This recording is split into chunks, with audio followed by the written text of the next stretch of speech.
voit le drame se dérouler sous nos yeux. Le drame s'appelle Draman. Le drame s'appelle Draman qui agit depuis un certain nombre d'années pour les intérêts du néocolonialisme, qui agit pour les intérêts de la France, qui agit pour les intérêts étrangers et qui depuis très longtemps n'agit plus pour les intérêts des Ivoiriens.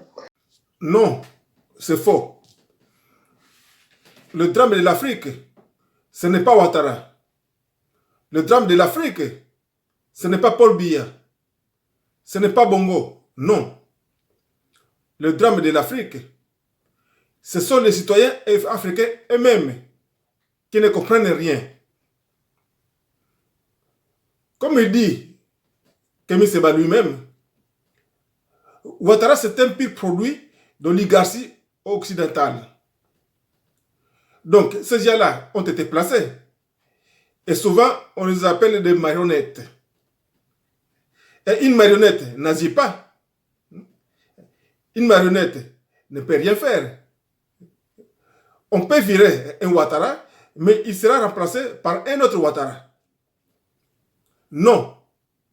Le drame de l'Afrique, ce sont les leaders des associations et des mouvements panafricanistes. Parce que chacun veut être celui qui sauvera l'Afrique.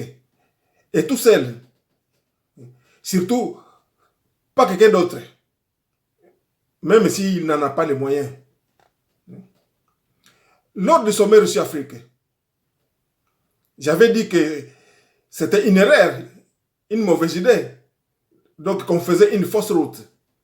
Accepter l'aide de la Russie pour échapper à l'impérialisme, ça ressemble plutôt à quelqu'un qui se précipite sous l'eau pour échapper à la pluie.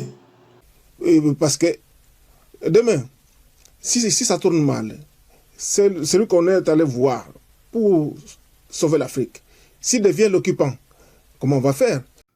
On ne m'a pas cru. Et la suite, on la connaît. La Chine maltraite les Afro. Et Kémy Séba a rompu avec les Russes.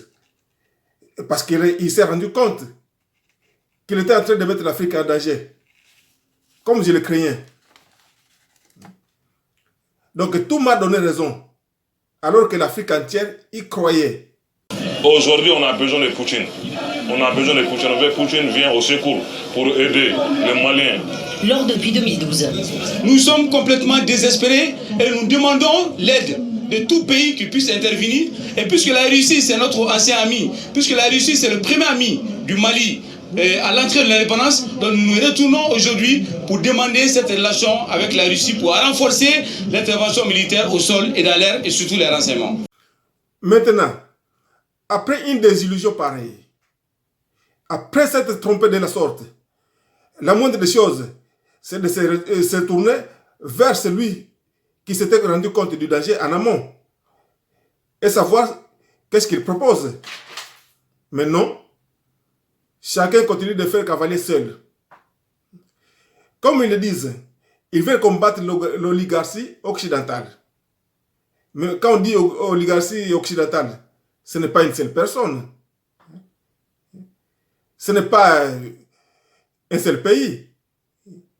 Quand on dit Occident, vous voyez de combien de pays il s'agit? Vous, le noir, qui refusez de vous unir. Alors que ceux qui ont le moyen devaient être ensemble, devaient se mettre ensemble avec ceux qui ont le savoir. C'est-à-dire les activistes, les leaders des mouvements panafricanistes devraient travailler en étroite collaboration avec les intellectuels, avec les savants.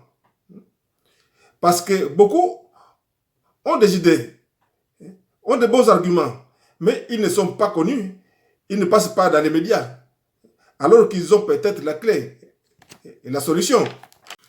Mais pour les Noirs, c'est gênant de suivre des conseils de quelqu'un d'autre.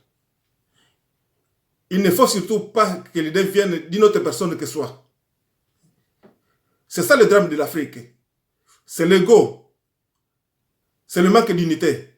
Et pas Ouattara. Et pendant que Kémy Séba et Gouti se disputent la place du mâle dominant qui pourra s'accoupler avec toutes les femelles, les Chinois sont en train de gagner du terrain en Afrique. ceux qui, d'après Éric Zemmour, ils sont encore pires que les colons qu'on veut combattre. D'ailleurs, les Africains sont déjà aperçus que les Chinois étaient bien pires comme colonisateurs que les Français. Soyons sérieux. Ou alors, arrêtons de dire qu'on se bat pour l'Afrique. Si on veut éviter le pire, et surtout si on veut qu'un jour les choses s'améliorent, il va falloir qu'on mette notre ego de côté. Et je répète, que ceux qui ont les moyens se mettent ensemble avec ceux qui ont le savoir. En tout cas, moi, je vous attends. Surtout les personnalités engagées afro-descendantes. J'ai déjà fait mes preuves. Et pas qu'avec le sommet Russie-Afrique. Il y a plein de vidéos qui le montrent. Vous suivez de près l'actualité politique française parce que ça vous intéresse. Et chaque fois, vous émettez un point de vue déjà dans votre entourage qui s'avère être vrai dans beaucoup de choses. On n'y arrivera ni avec des manifs, ni avec des protestations, ni avec des critiques, ni avec des pétitions, mais avec de l'intelligence.